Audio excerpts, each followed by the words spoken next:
खास बातचीत में हमेशा हम आपको मिलाते हैं किसी न किसी शख्सियत से, और खास बातचीत कार्यक्रम हंगामा टाइम्स न्यूज़ पर आप लगातार देखते आ रहे हैं, जहां आज खास बातचीत की हंगामा टाइम्स न्यूज़ के संपादक अमित कश्यप ने क्षत्रिय महासभा विश्व एवं संपूर्ण भारत के राष्ट्रीय महासचिव शैलेंद्र सिंह से देखिए खास बातचीत में उन्होंने किस तरह से बताया कि आखिर संगठन की नीतियां और उद्देश्य क्या है और किस तरह से ये संगठन देश में काम कर रहा है।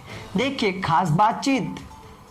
नमस्कार, मैं अमित और आज खास बातचीत में हमारे साथ में राष्ट्रीय महासचिव ठाकुर शैलेंद्र सिंह, जो कि जिनका पदोन्नति होकर के वह वरिष्ठ महासचिव राष्ट्रीय हो चुके हैं युवा प्रकोष्ठ के। उनसे जानेंगे किस प्रकार से वह अपने संगठन के लिए क्षत्रिय महासभा संपूर्ण भारत के लिए किस तरीके से वह कार्य करेंगे, क्या उन्होंने रणनीति बनाई है, किस प्रकार से युवाओं के लिए वह कार्य करने वाले हैं अपने संगठन के लिए। तो आइए खास बातचीत का सिलसिला शुरू करते हैं और सीधे रुक करते हैं ठाकुर शैलेंद्र सिंह के ऊपर और जानते हैं क्या उनकी रणनीति है, क्या उद्देश्यों के साथ में वह लोगों के पास, युवाओं के पास पहुंचने वाले हैं। बताइए, बहुत बहुत स्वागत है आपका शैलेंद्र जी खास बातचीत में हंगामा टाइम्स के। किस प्रकार से आप अपने नए पदोन्नति के साथ में लोगों के बीच में जाने वाले हैं? पहले तो सभी को जय श्री राम।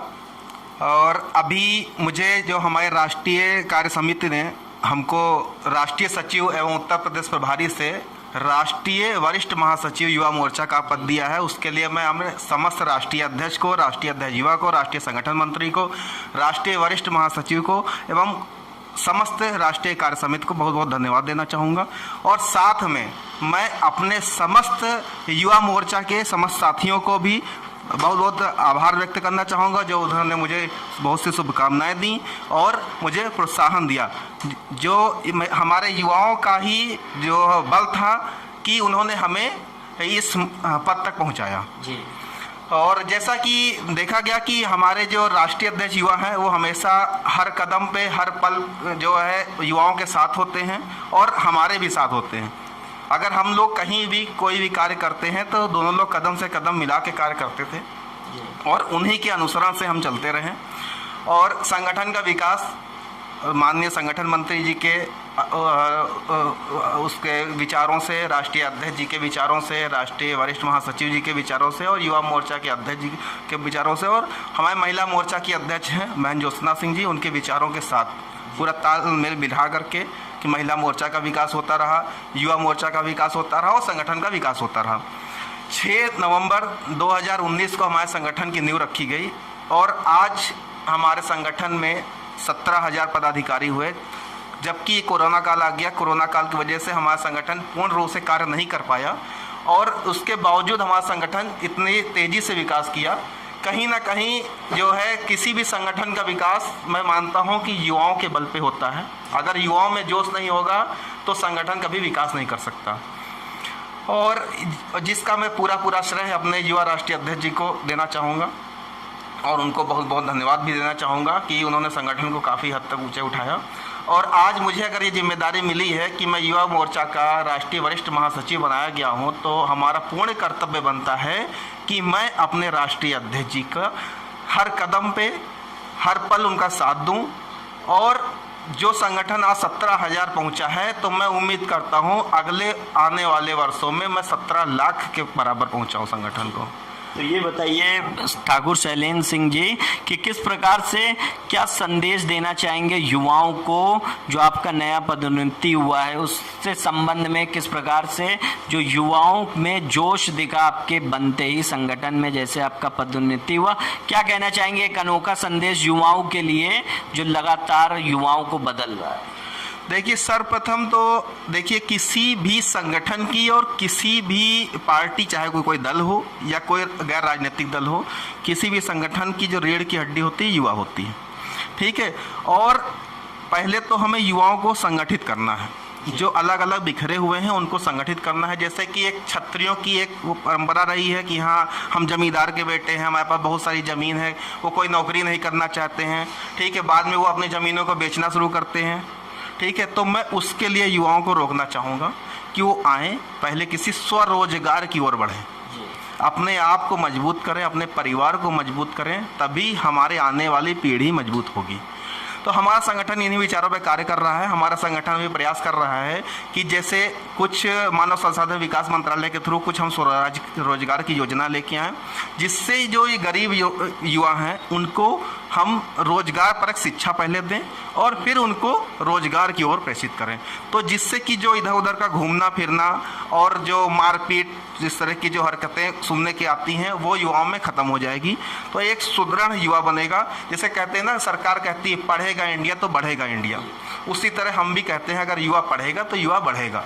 तो हमारे देश सबसे पहले तो आर्थिक रूप से मजबूत होंगे, शैक्षिक रूप से मजबूत होंगे, और जब ये दोनों मजबूत होंगे तो उनका परिवार अपने आप मजबूत होगा। तो हम अपने युवाओं को यह संदेश देना चाहते हैं कि वो पहले तो पढ़ें फिर आगे बढ़ें। हम युवाओं को ये नहीं चाहते हैं कि वो किसी राजनीति का शिकार हो, खेत बेचेंगे, बड़ी सी गाड़ी लेके आएंगे, फिर किसी पार्टी किसी नेता के पीछे लगेंगे और उससे उनका कैरियर चौपट हो जाएगा।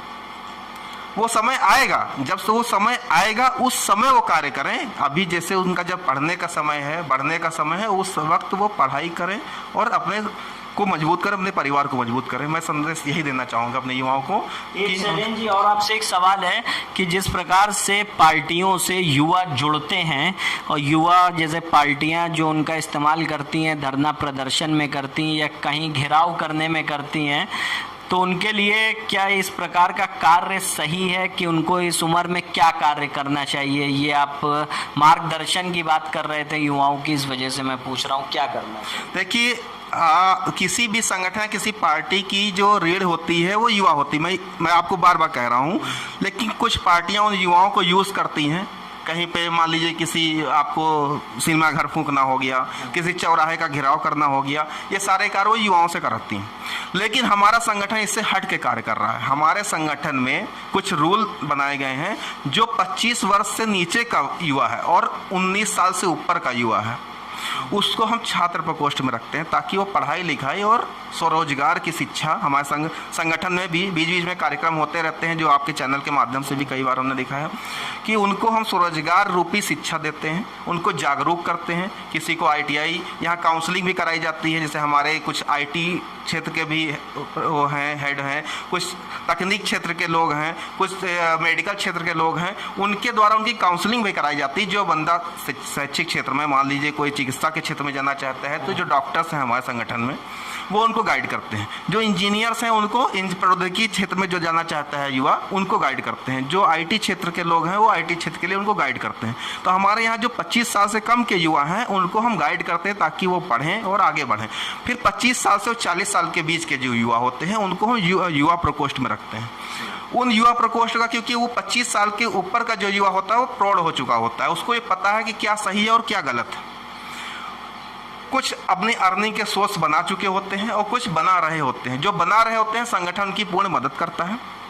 किसी को अगर आर्थिक रूप से मदद चाहिए होती है, संगठन उसको आर्थिक भी मदद करता है, शैक्षिक भी मदद करता है और पढ़ाई लिखाई फीस की भी मदद करता है। अभी एक हमारे जानने वाले ही लोग थे, संगठन के जानने वाले लोग थे, उनके एक बच्चे को मेडिकल की फ़ीस जमा करनी थी, संगठन ने काफ़ी मदद की और उनकी मेडिकल की फ़ीस जमा करे। तो इस तरह से हमारा संगठन जो है पूर्ण रूप से मदद कर रहा है। और ये हमारा संगठन बिल्कुल ये नहीं चाहता कि कोई भी युवा जाके किसी चौराहे का घेराव करे। उसके लिए हमने क्या कहा, छात्र प्रकोष्ठ है, उसका कार्य सिर्फ पढ़ाई करना और अपने परिवार को, अपनी शिक्षा को, अपने आप को आगे बढ़ाना। युवा प्रकोष्ठ जो बढ़ चुके हैं कि हर जो हमारे क्षेत्र, जो हमारे संगठन के साथ युवा जुड़े हुए हैं, वो अपने खुद के कहीं ना कहीं कार्य कर रहे हैं, चाहे वो प्रॉपर्टी का कार्य हो, चाहे वो कोई बिजनेस हो, चाहे वो कहीं नौकरी हो, वो कहीं ना कहीं जुड़ा हुआ बंदा है और इसलिए वो किसी भी तरह का इस तरह से राजनीतिक माहौल में नहीं पड़ना चाह रहा है। बहुत बहुत धन्यवाद।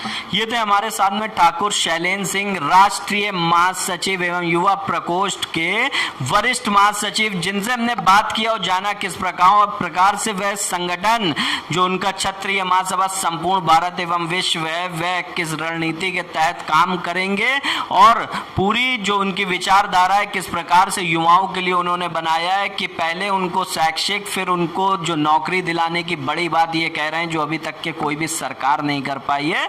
तो आइए देखते हैं कहां तक के क्षत्रिय महासभा संपूर्ण भारत अपनी विचारधारा पर कार्य करता हुआ जमीनी स्तर पर दिखता है। हम आगे किसी और खास शख्सियत के साथ मिलेंगे, किसी खास बात के साथ। नमस्कार।